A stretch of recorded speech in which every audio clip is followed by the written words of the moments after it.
minha arba'atun hurum. Sesungguhnya hitungan bulan-bulan di dalam setahun menurut Hijriah ada 12 bulan. Ini bulan Arab, bulan Hijriah, setahunnya 12 bulan. Dan ini Allah menyampaikan di kitabillah di dalam Al-Quran. Apa Allah menyebutkan? Yauma khalaqas samawati wal ardh. Pada ketika Allah memulai menciptakan 7 lapis langit dan 7 lapis bumi. Berarti Hijriah lebih dahulu dari Miladiyah atau Masehi. Cuman hitungannya tadi. Hitungannya Hijriah setelah Nabi hijrah ke Madinah. Maka oleh sebab itu tak kurang hitungannya dari Miladiyah. Kalau Miladiyah masih berada 2020. Kalau Hijriahnya 1440. Berapa?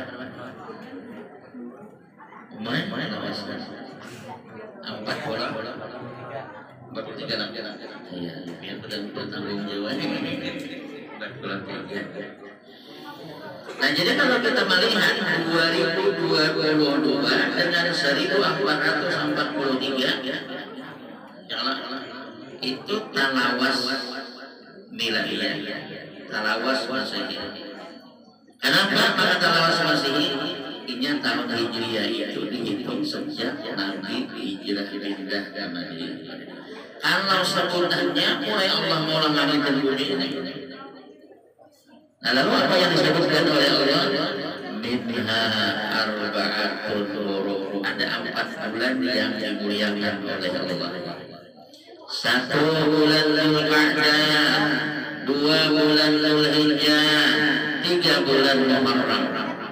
Dzulqa'dah, Dzulhijjah dimuliakan oleh Allah karena bulannya. Kemudian Muharram dimuliakan oleh Allah karena tahun baru Rajab dimuliakan oleh Allah karena di bulan ini adalah bulan yang sangat bersejarah. Apa sejarah yang terjadi di bulan ini? Yaitu tanggal 27 Rajab. Nabi kita diberikan keistimewaan yang luar biasa oleh Allah, dapat berjumpa bertemu dengan Zat yang Maha Kuasa. Asyhadu bi hadzatul lillah. Nah, kemudian bukan hanya bulannya yang mulia. Orang yang memuliakan bulan Rajab itu dimuliakan oleh Allah.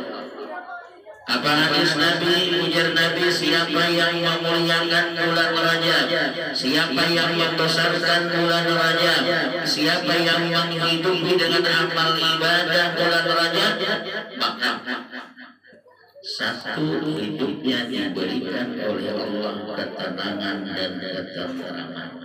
Hidupnya lapang, hidupnya nyaman. Itu satu. Yang kedua, apa kelebihan yang diberikan oleh Allah bagi orang yang memuliakan bulan Rajab? Senantiasa mendapatkan curahan rahmat dan barakah. Apabila kita mengisi bulan Rajab ini dengan amal ibadah, maka rahmat barakah akan turun. Bila ia rahmat dan barakah akan turun, terhindar dari segala bala dan musibah, termasuk bala yang telah menimpa kepada seluruh negara, bahkan seluruh dunia. Contoh dengan corona abahnya itu dia. Sekarang apa yang terjadi? Mamanya corona pulang Omikron namanya itu. Nah, tapi lain katakan orang beriman ditimpa oleh Allah bala dan musibah. diberikan oleh Allah kenikmatan. Orang beriman semua baik. Ada dan ada baik-baik. Diturunkan oleh Allah bala baik. Diberikan oleh Allah nikmat baik. Tapi jangan kita minta kepada Tuhan, ya Allah turunkan bala aja, jangan. Baiknya kalau kita bisa menanggapi.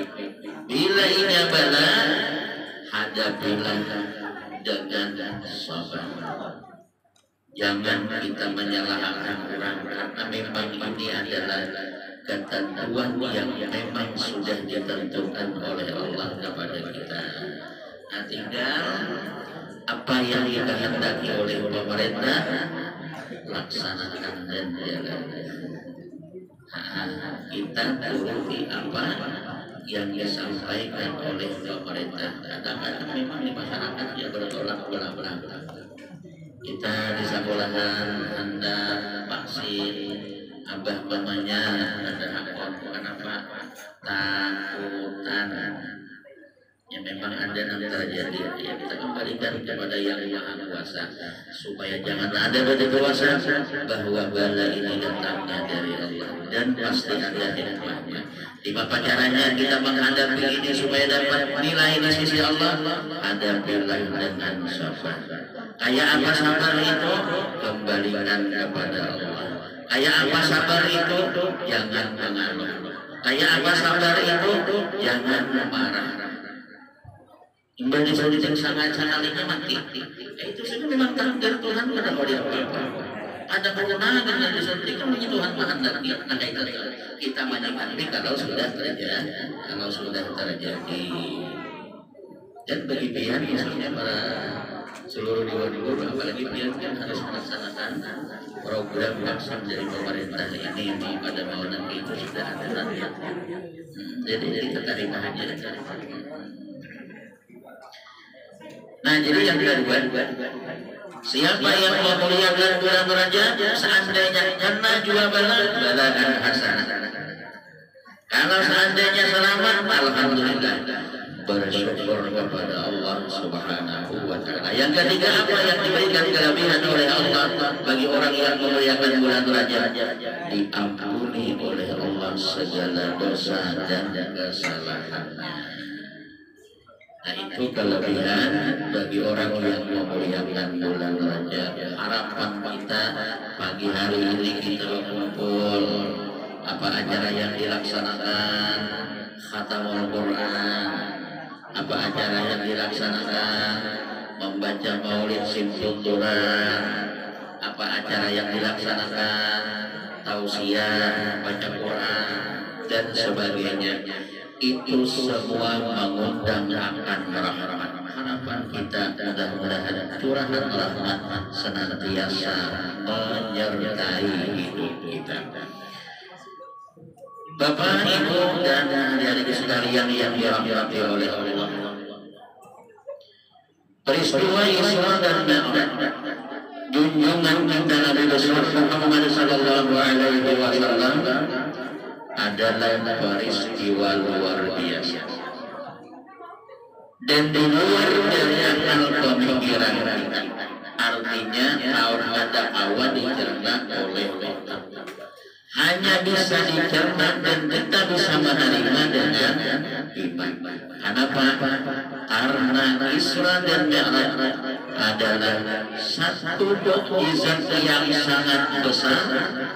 Yang kedua, setelah Al-Quranul Karim yang diberikan oleh Allah kepada Nabi kita, Nabi Muhammad sallallahu alaihi wasallam, banyak hikmah, banyak rahasia, banyak ilmu yang dapat kita petik untuk kita jadikan contoh di dalam kehidupan kita.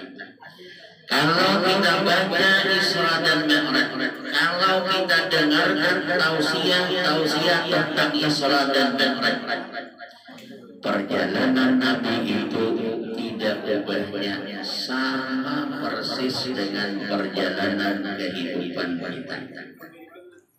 Jadi kalau kita baca atau kita dengarkan orang menyampaikan, memaparkan tentang Isra Mi'raj dan kita pahami adalah yang sama dengan perjalanan hidup kita menuju Allah Subhanahu wa Ta'ala, agar dibukakan oleh Allah dinding kepada Allah Subhanahu wa Ta'ala.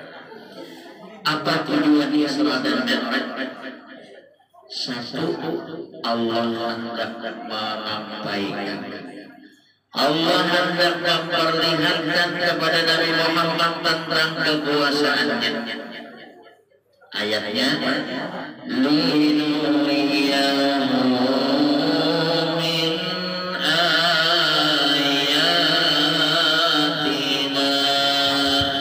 Tujuan Allah menjalankan, menaikkan Nabi Muhammad, Allah hendak menyampaikan kepada Nabi Muhammad tentang kekuasaan satu. Yang kedua, tujuan Allah menjalankan, menaikkan Nabi Muhammad untuk memberikan pangkat yang paling tinggi, yaitu pangkat menjadi hamba Allah. Subhanalladzi asra bi 'abdihi. Itu yang kedua. Ada tujuan Allah menjalankan, menaikkan Nabi Muhammad yang ketiga. Allah hendak memberikan keistimewaan yang tidak pernah diberikan kepada para nabi dan rasul dahulu. Apa keistimewaan itu? Bertemu dengan zat Allah. Ini hebatnya berjumpa dengan zat Allah bila kaifin wala inrisarin, yang disebutkan di dalam simbol Turan tashhadu bi hadzatu lillah. Kehebatan Nabi Muhammad, awal Nabi kita melihat zat Allah yang laisa kamitslihi syai'un. Kalau orang bawah melihat zat dia kata jadi permasalahan biasa aja. Awal melihat alam semesta, ini Nabi Muhammad awal melihat zat Allah yang siapapun kada bisa. Dan Allah kada bertempat, dan Allah kada berbentuk, dan Allah kada ada sesamaan. Awal Nabi Muhammad melihat. Inilah kehebatan Rasulullah Sallallahu Alaihi Wasallam. Yang keempat, tujuan Allah menjalankan dan menaikkan Nabi Muhammad untuk memberi amalan. Yang amalan itu sangat mulia.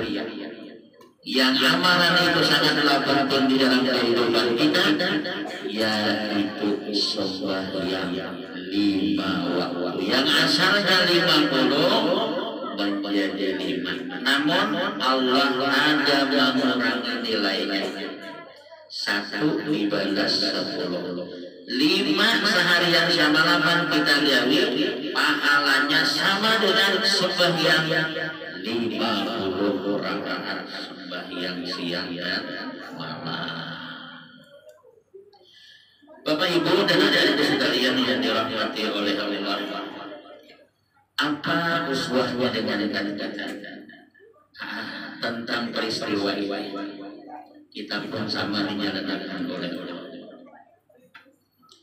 Kalau Nabi Muhammad dijalankan oleh Allah dari Masjidil Haram, kemana lagi?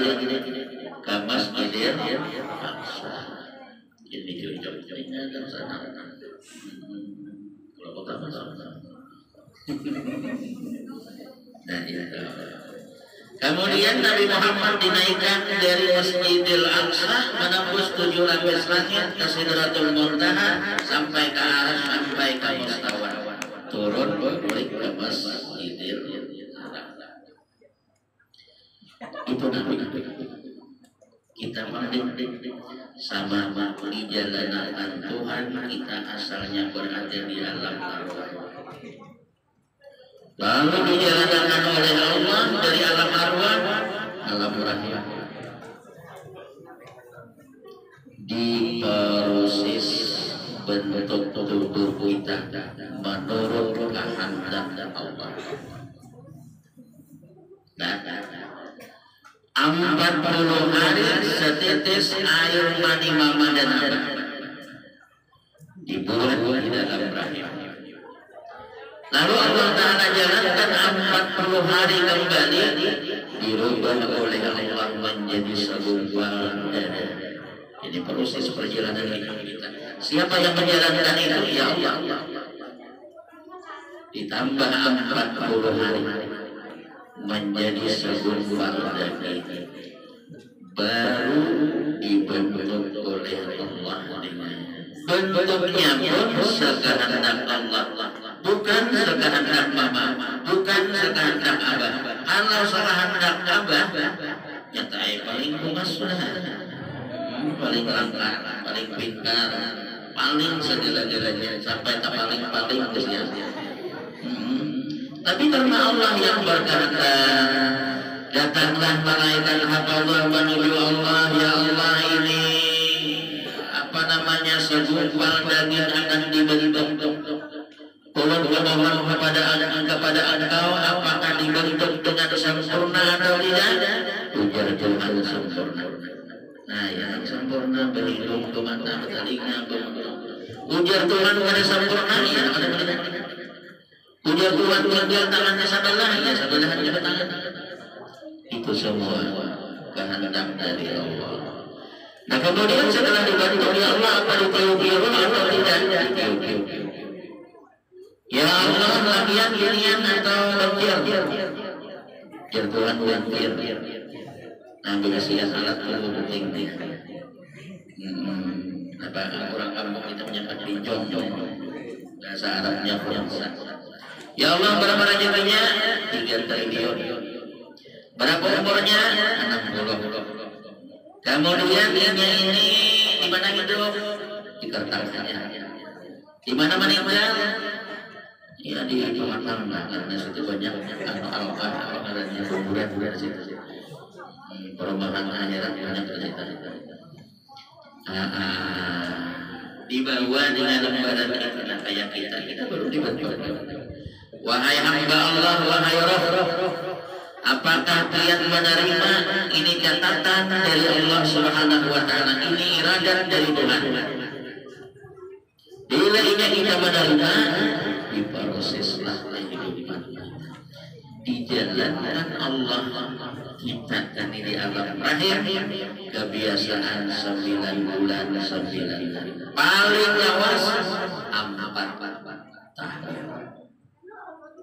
Adalah hamba Allah yang dinyatakan 4 tahun, Imam Syafi'i. Sidin di dalam kandungan 4 tahun. Kita mayoritas lihat berapa bulan di dalam rahim 4 bulan. Oh, lihat Pak. 9 sama. Berarti begitu. Itu. Lalu dunia dijalankan, diproses oleh Allah. Siapa yang menciptakan? Allah, bukan mama abah.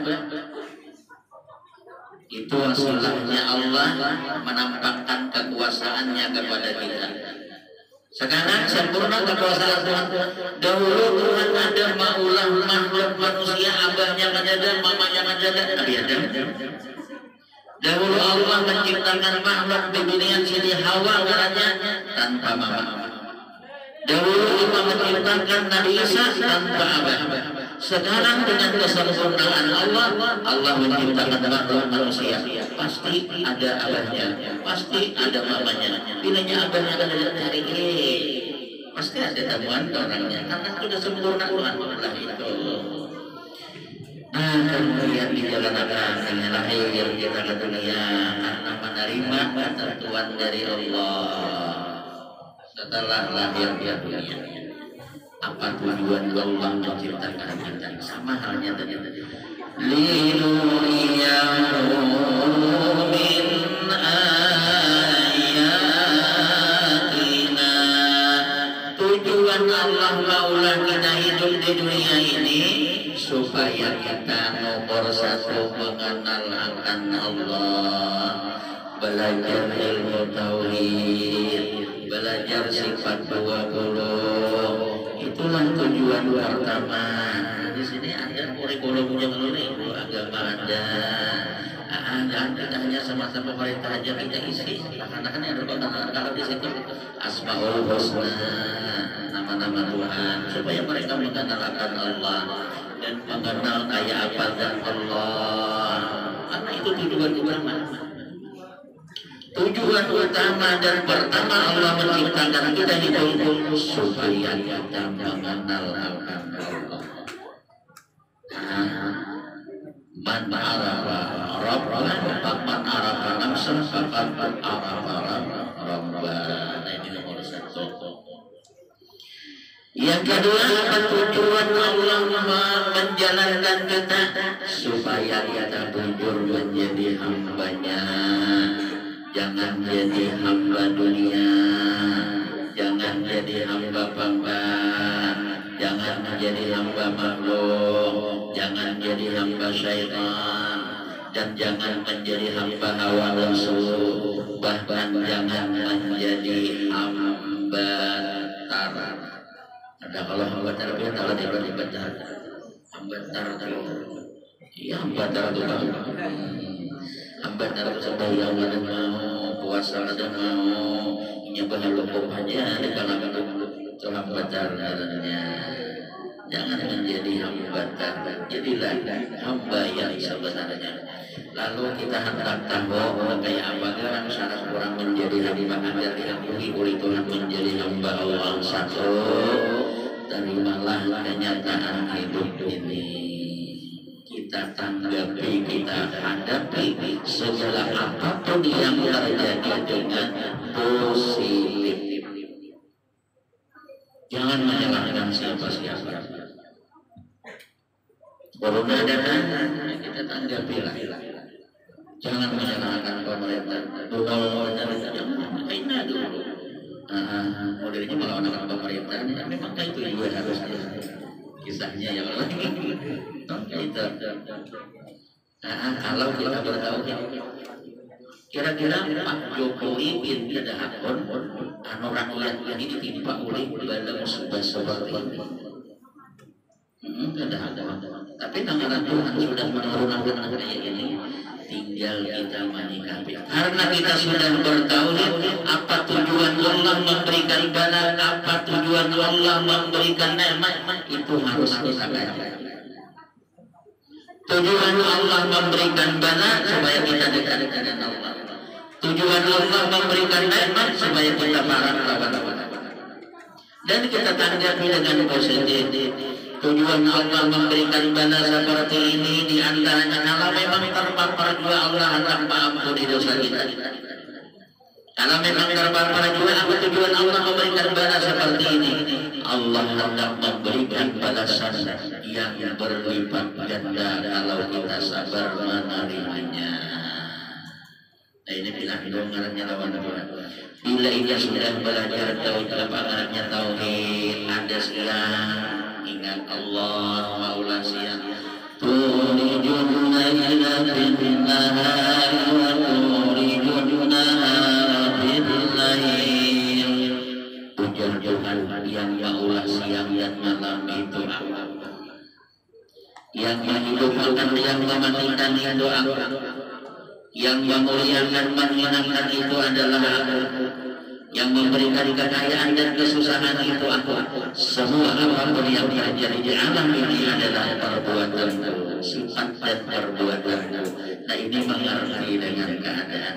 Ujar-ujar di kita itu perlu belajar, belajar dan belajar. Belajar memahami keadaan.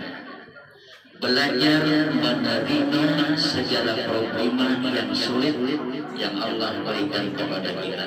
Dan disuruh belajar dan belajar. Adik ini kita punya belajar insya Allah bintang. Nah sama kami ini Tuhan kalau mau belajar insya Allah paham, insya Allah mengerti. Nah nomor 2 Allah hendak menjadikan kita supaya kulit menjadi hamba Allah. Apa syarat menjadi hamba? Terimalah kenyataan hidup ini dengan pasrah, dengan tawakal, disertai dengan syariat. Kalau dari batuan, obat batu apa? Obat batu, jangan gini itu hancur, jangan dapat-dapatnya lihat. Nimbuk. Zaman itu ada. Nah kemudian yang kedua, tujuan Allah menciptakan kita hidup di dunia ini supaya kita pasrah, supaya kita mau melawan Tuhan. Dan kita hidup ini semua sudah diatur oleh Tuhan dengan hukumnya. Ada larangan, ada perintah. Jauhi perintah, ada hikmah. Tinggalkan larangan, ada hikmah. Yang semua itu untuk kita. Yang ketiga, syarat menjadi hamba Allah, utamakanlah kehendak Allah ketimbang kehendak kita. Ini nanti kita ambil uyung apa? Tapi kehendak Tuhan aja jadi pada satu kehendak kita. Insya Allah kalau bangun yang mati kita dengan membawa nasihat. Ada. Bapak masing-masing bisa main. Nah kemudian itu juga. Yang ketiga, apa tujuan Allah menjalankan kita? Allah ingin kita ini hambanya supaya terbuka hijab. Inilah tujuan hidup. Supaya terbuka diri, supaya kita dapat ilmu ma'rifat. Yang keempat, apa tujuan Allah menjalankan kita hidup di dunia ini untuk beramal beribadah. Ada buah amal yang sangat penting, ada amal yang sangat mulia, ada boleh ditinggal. Bila kita tinggal amalan itu bermasalahlah kehidupan kita di dunia dan di akhirat, yaitu ibadah sholat, ibadah sembahyang.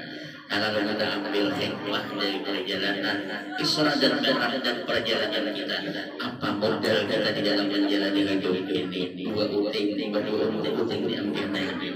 Satu, sebelum berangkat Nabi dioperasi, bahasa syariat itu dibelah, diambil hati, dibelah hati, kemudian dibasuh dengan air Zam-Zam, diisi dengan 4 macam.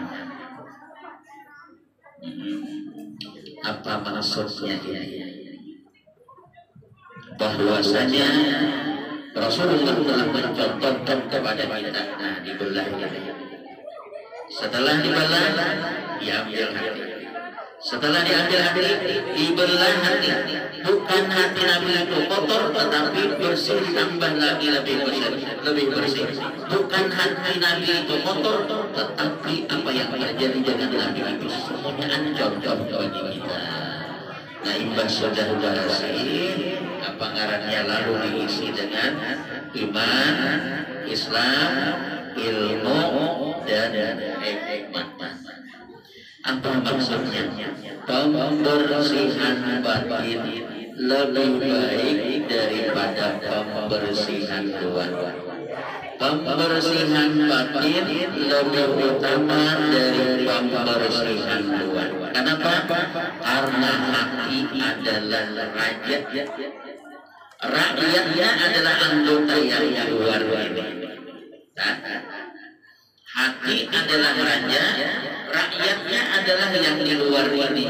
Kalau rajanya bagus, rakyatnya bagus. Kalau rajanya kada bagus, rakyatnya pun kada bagus. Apa rakyatnya?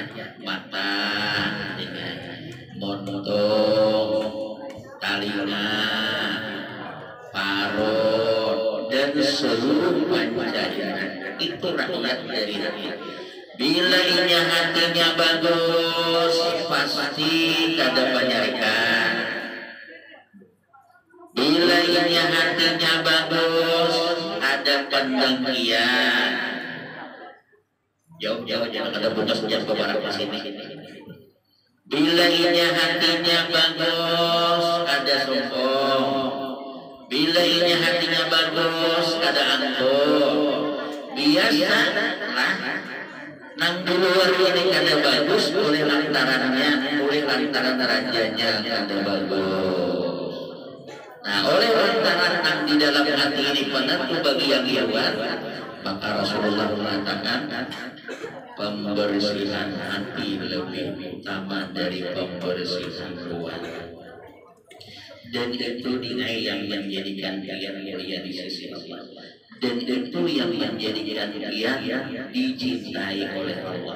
dan itu yang menjadikan ujian bagi makhluk-makhluk Allah.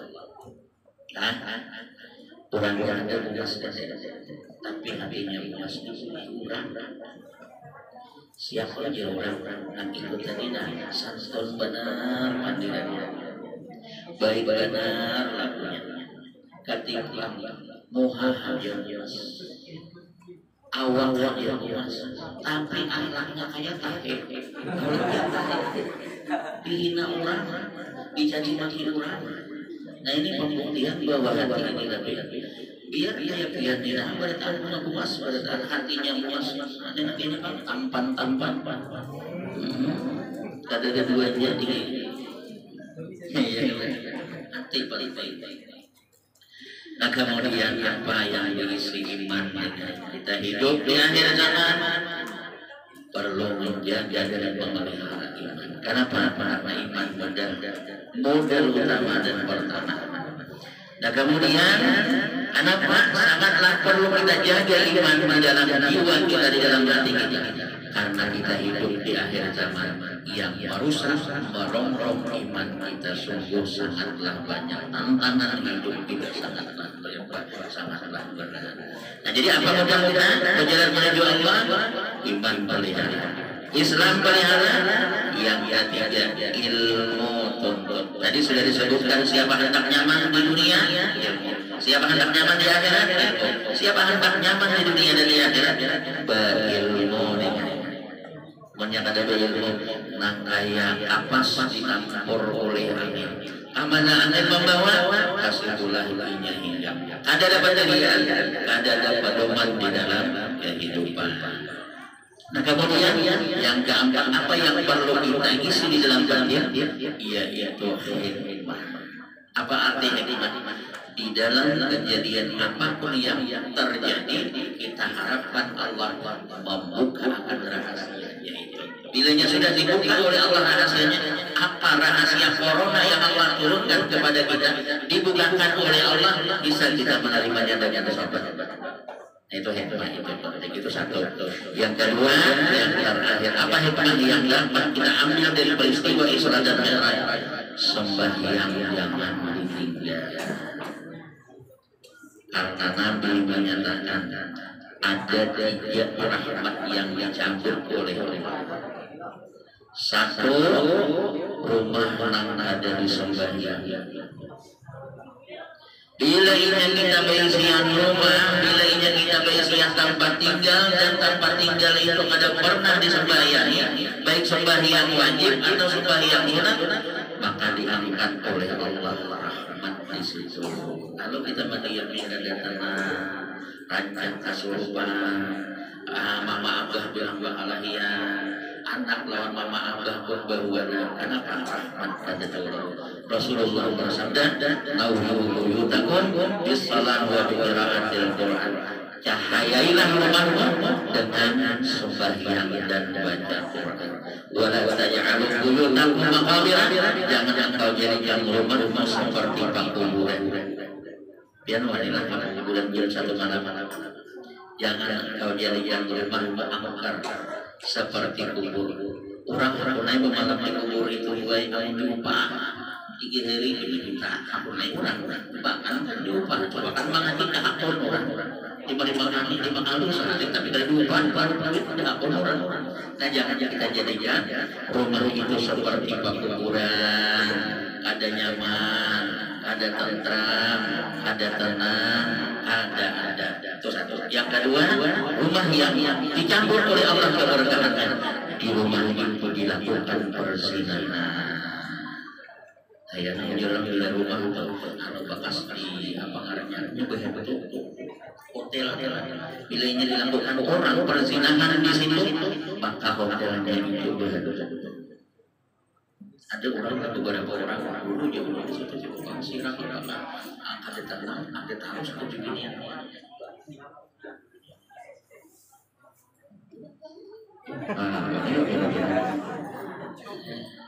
Ini bujur ini beberapa hotel ya, pada cari bakal nang bagus biar tenang sembahyang nyaman kuring nyaman itu tadi kuring kada kenapa para tanah kuring maka rambut ini ada pada semua di tanda kenapa tempat itu dilaksanakan zina layar zani wa minun ketika seseorang itu berzina imannya terlepas dari batang tubuhnya.